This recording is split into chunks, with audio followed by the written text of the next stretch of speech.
तभी स्टूडेंट इसके अंदर हम लोग जो सीरीज हम लोग कर रहे हैं, ठीक है, TY BCom सेम 5 FA के ऑब्जेक्टिव क्वेश्चन लास्ट 5 ईयर्स के जो भी पेपर में आए हुए हैं, जितने भी पेपर हुए हैं सब मैं आपको करा रहा हूँ, जो कि कितना इंपॉर्टेंस आपको पता है। तो अभी इसके अंदर हम लोग आगे बढ़ते हुए नवंबर 2018 का करने वाले हैं। इसके अंदर सबसे पहले हम लोग ट्रू फॉल्स कर रहे हैं, इसके बाद हम लोग फिलिंग द ब्लैंक्स करेंगे, ठीक है। तो ऐसे मैं आपको सब करा के दे दूंगा, आपको टेंशन नहीं लेना है। जस्ट आप लोग चैनल को सब्सक्राइब करके रखना और फॉलो करते रहना।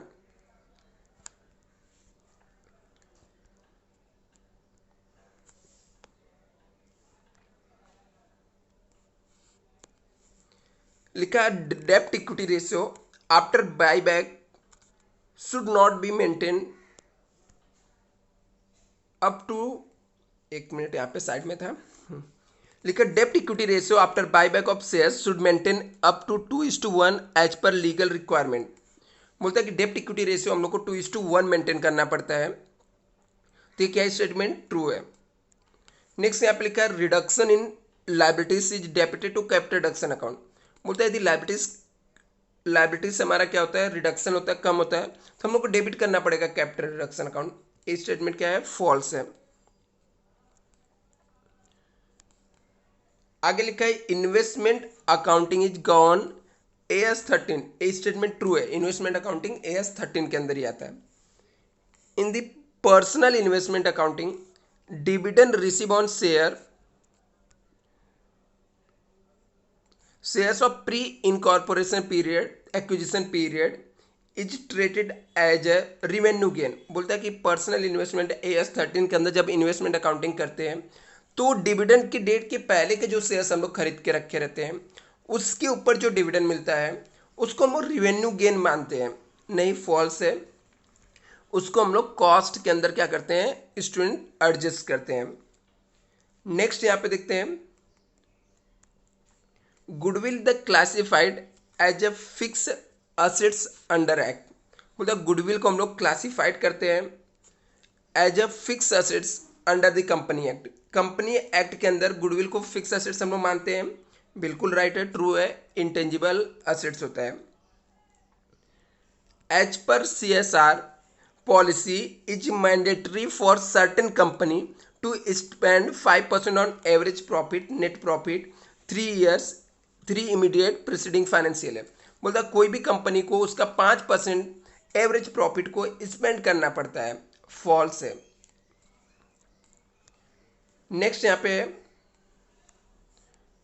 Law has a legal binding but ethics do not have the binding nature. बोलता है कि लॉ जो होता है वो लीगल होता है, बाइंडिंग होता है, सबको फॉलो ही करना पड़ता है, but ethic do not have the binding nature. But ethics को हम लोगों से जबरदस्ती फॉलो नहीं करा सकते हैं। तो ये भी स्टेटमेंट क्या है, ट्रू है। आगे लिखा है consolidation of shares result in the profit of the company. बोलता है यदि कंसोलिडेशन होता है, ठीक है, शेयर्स का रिजल्ट होता है प्रॉफिट, मतलब इससे प्रॉफिट होगा कंपनी को। फॉल्स है। कंसोलिडेशन ऑफ शेयर में कंपनी को प्रॉफिट नहीं होता, सिर्फ शेयर्स के प्राइस चेंज होते हैं यहां पर। नेक्स्ट यहां पे देखते हैं interest paid in disclose under the financial cost in profit and loss account. बोलता है इंटरेस्ट हमने पेड किया, डिस्क्लोज करते हैं अंडर द फाइनेंशियल कॉस्ट में, तो हम लोगों ने इंटरेस्ट पेमेंट किया है तो ये हमारा फाइनेंशियल कॉस्ट ही होता है, तो इसको हम लोग फाइनेंशियल कॉस्ट में ही करेंगे। ट्रू है। नेक्स्ट यहां पे लिखा है